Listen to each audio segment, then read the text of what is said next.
The human cost of the virus in Spain shows no sign of abating. It's once again registered its highest daily fatality figures. 864 patients have died in 24 hours. More than 9,000 people have now died in Spain since the pandemic began, second only to Italy. The country's now recorded more than 100,000 cases in total. Well, let's talk to James Baddock, a journalist in Madrid. James, another grim tally today.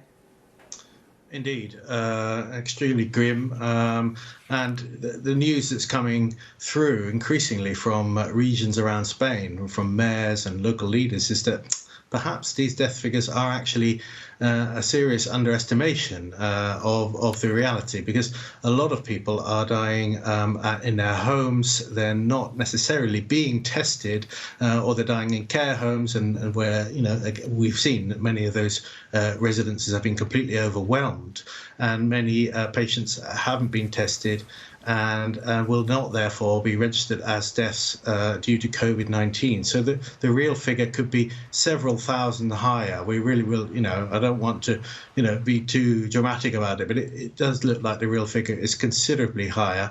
And what's also clearly the case is that there are many hundreds of thousands of positives out in Spain that we just don't know. The government hasn't been able to distribute yet a lot of rapid test kits to screen groups around the country to really find out the extent of infection.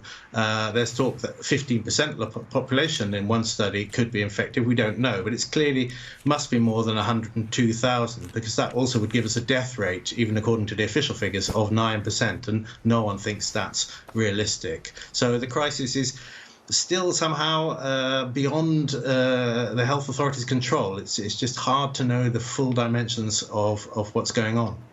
It's a desperate picture, and are there any signs of hope to come? Of course, in the UK, we heard yesterday about green shoots. The government's advisors were talking about as in a flattening of the curve, and the prospect that after we get over the apex of the curve, things might get a little better. Is the same glimmer of hope apparent in Spain? I mean, there's a press conference that'll be going on now, the daily press conference of the technical committee looking after this. Now, they're talking about the same idea, the curve's flattening in terms of the official numbers. The numbers are pretty similar each day. We have a slight new record today, but we're talking about 800 odd deaths each day. We're talking about a rise in recognised cases of about 9–10% per day. But what is the reality? That's the issue. It's still not known, and difficult choices are beginning to have to be made. For example, Catalonia has the Catalan Health Service has given out instructions to its doctors to basically screen older patients for who will not be admitted to intensive care. You know, it depends on their age, it depends on how frail they are. So resources are absolutely stretched to a limit, and there is a sense that, you know, the crisis, you know, the amount of infections is so great that it's hard to really say where the peak is. It feels like it's coming, but you know, when will that be? It's impossible to say. And the lockdown measures, of course, could be here to stay for a long time. And one last question, James, on personal protection equipment, because we've heard a lot about that in Spain, as in the UK and so many other countries. Are they getting on top of that problem?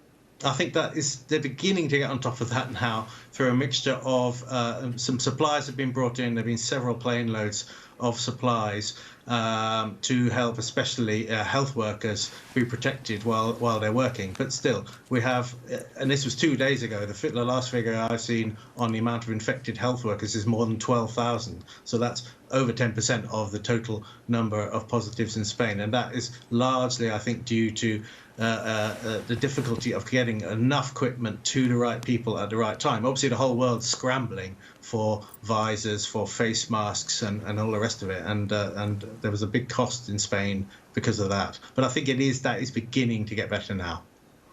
James, I'm glad we found something to feel hopeful about, even if the case figures and the death figures and the testing figures are still so sombre. Thanks for joining us.